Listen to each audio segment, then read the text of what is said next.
Halo semua, selamat datang di podcast psikoedukasi kelompok kami. Pernah nggak sih kalian merasa khawatir tentang masa depan? Misalnya takut gagal mencapai cita-cita atau merasa dibandingkan oleh teman-teman sebaya. Kalau pernah, tenang aja, kalian tidak sendirian. Pada hari ini kita akan membahas mengenai kekhawatiran terhadap masa depan pada masa dewasa awal. Bersama saya moderator dan telah hadir narasumber yang akan membagi pengalaman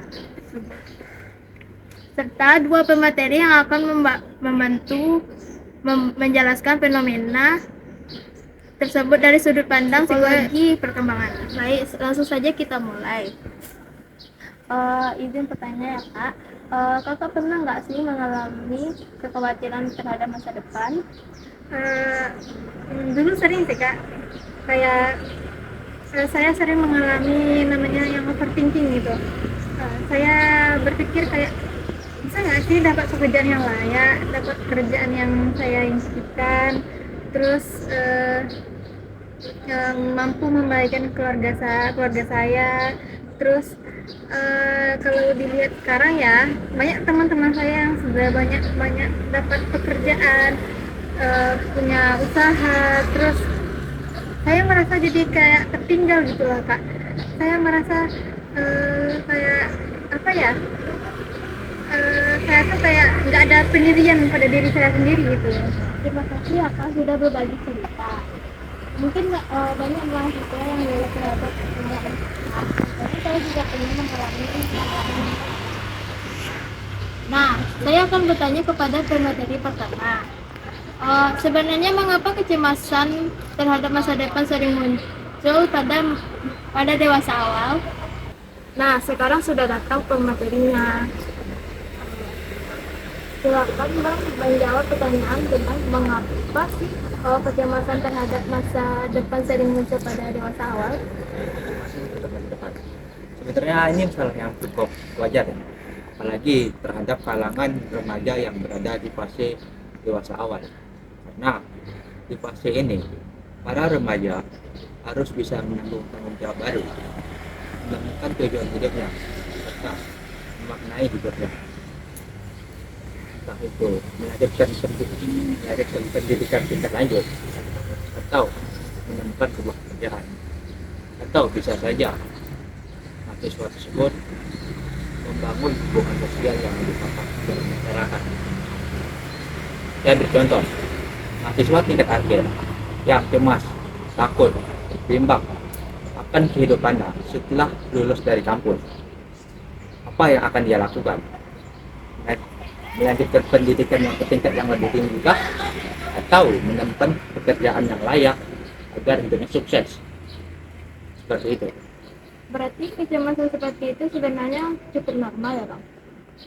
Dikatakan cukup normal, memang normal, karena kecemasan merupakan respon yang cukup wajar untuk ketidakpastian akan masa depan. Justru kecemasan akan mendorong individu untuk lebih waspada terhadap masa yang akan mendatang.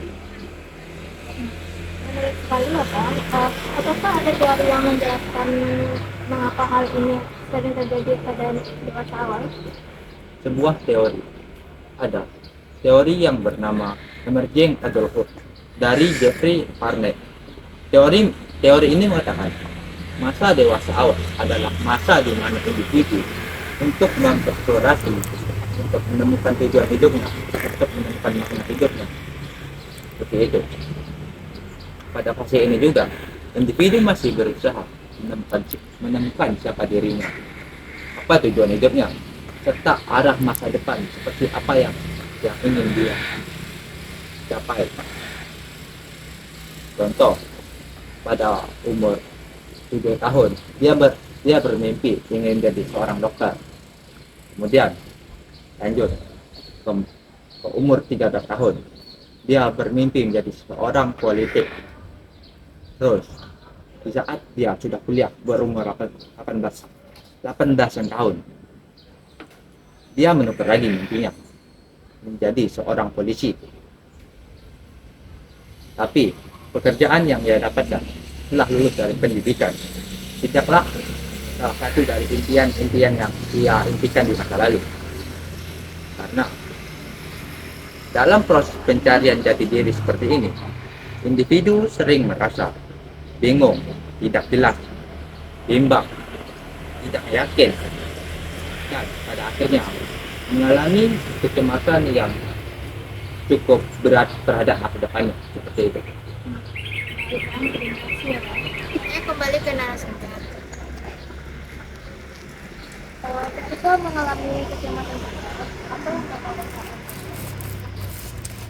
Yang biasa saya rasakan tuh kayak overthinking, pikiran saya tuh kemana-mana, terus membayangkan berbagai kemungkinan buruk yang belum tentu terjadi gitu. Terus akibatnya saya jadi susah fokus untuk belajar, terus pikiran saya terus berpikir hal-hal aneh, hal-hal buruk, hal-hal yang kemungkinan membahayakan diri saya sendiri gitu. Terus saya juga sering membandingkan diri saya dengan teman-teman yang kelihatannya sudah lebih dulu sukses. Terus dari situ kadang rasa muncul kayak minder dan jadi banyak berpikir.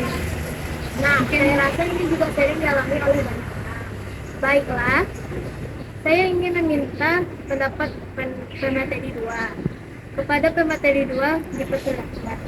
Nah, bagaimana pendapat kakak mengenai mengapa sih membandingkan diri dengan orang lain bisa membuat seseorang semakin cemas? Jadi Kak, menurut beberapa teori ya, kalau kita membandingin diri kita sama orang lain itu, kan yang kita lihat itu pencapaian mereka. Kita kan nggak tahu jalan atau proses mereka supaya berhasil itu gimana. Jadi kita kayak, wah, dia udah sukses ya sekarang, wah penghasilannya udah gede ya sekarang. Padahal kan kita nggak tahu mereka itu apa yang mereka alami biar bisa sukses seperti itu, kan kita nggak tahu. Jadi makanya kayak kita tuh misalnya ngelihat medsos nih Kak, lagi scroll ketemu konten dari teman kita, dia masukin video atau masukin foto dia udah sukses, udah kerja di perusahaan besar, gajinya udah tetap, dia udah mencapai pencapaian dalam hidupnya.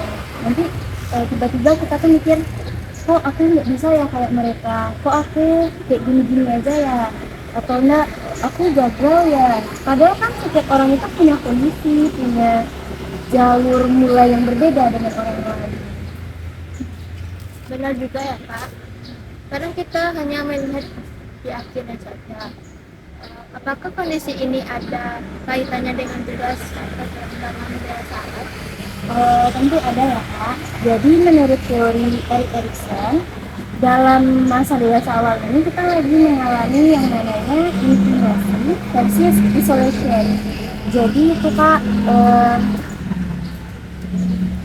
pada tahap ini tuh kita tuh udah mulai membangun hubungan dengan orang lain, membangun hubungan sosial, membangun hubungan yang lebih dekat dengan orang lain, membangun hidup mandiri. Jadi kita tuh udah mulai mikirin pekerjaan kita, udah mikirin hubungan dengan orang lain, hubungan dengan keluarga, dengan teman-teman, hubungan dengan kolega di perusahaan atau gimana gitu kan.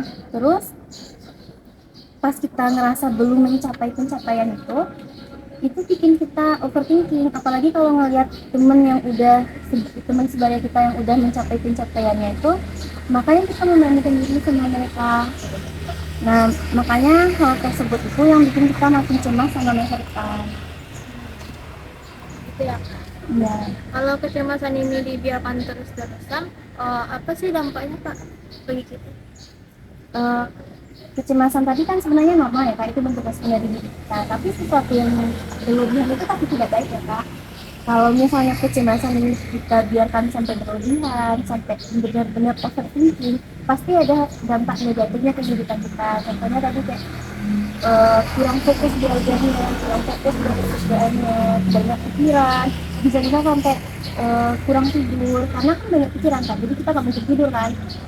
Atau ada beberapa orang yang merasa kalau misalnya overthinking itu dia jadi takut untuk memulai hal baru. Jadi misalnya kakak mau nyoba hobi berenang gitu, mau belajar berenang, kakak udah takut tenggelam duluan, atau kan baru mikirin mau berenang gitu, jadi coba, kan kakak mau belajar, tapi kakak udah takut buat tenggelam gitu.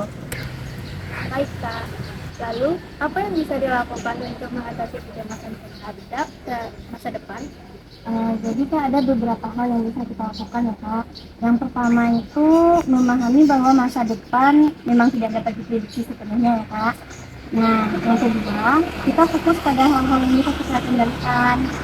Terus, misalnya daripada terus memikirkan untuk sukses duluan, mungkin dalam 5 atau sekian tahun sukses, mungkin kita lebih baik fokus ke tugas-tugas dan tanggung jawab yang kita harus lakukan sekarang.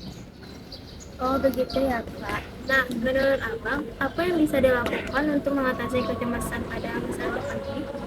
Mungkin saya akan menambahkan sedikit saja karena sebagian yang sudah dijelaskan oleh pemateri kedua itu sudah mencakup apa yang mencakup sebagian besar apa yang perlu kita lakukan ke depannya. Mungkin saya akan menambahkan dari saya untuk membuat tujuan yang lebih realistis dan mendapatkan dukungan sosial dari orang-orang sekitar, masyarakat, keluarga maupun politik seperti itu. Baiklah, setelah mendengarkan penjelasan tadi, bagaimana pendapat Jadi kita yang menolak materi itu dan juga masih dibuat juga. Jadi saya merasa kalau rasa cemas yang saya alami itu memang wajar dan memang banyak juga yang mengalami hal ini. Saya jelaskan misalkan terus jadi saya nggak merasa sendirian lagi menghadapi hal itu. Selain itu saya juga sadar kalau selama ini saya terlalu sering membandingkan diri dengan orang lain, terus sampai juga melihat perkembangan orang lain dengan diri saya sendiri, kayak saya benar-benar gak sejalan gitu. Terima kasih atas tanggapannya. Sebelum kita mengakhiri podcast ini, saya ingin meminta pesan singkat dari masing-masing pemateri yang akan dimulai dari pemateri. Dari saya pribadi kepada remaja-remaja yang masih berada di fase dewasa awal, itu kalian jangan takut apalagi cemas terhadap ketidakpastian masa depan, karena perasaan cemas tersebut merupakan hal yang wajar selama masih berada dalam batas yang normal. Begitu aja. Baik, terima kasih kepada pemateri pertama. Silakan kepada pemateri kedua. Pesan dari saya, ingat bahwa setiap orang itu memiliki waktunya masing-masing. Jadi jangan terlalu fokus untuk melihat pencapaian orang lain. Kita fokus ke jalan kita sendiri, karena kita mempunyai perjalanan hidup dan waktu kita masing-masing untuk mencapai kesuksesan. Baiklah, terima kasih kepada narasumber dan para pemateri atas diskusi yang sangat bermanfaat.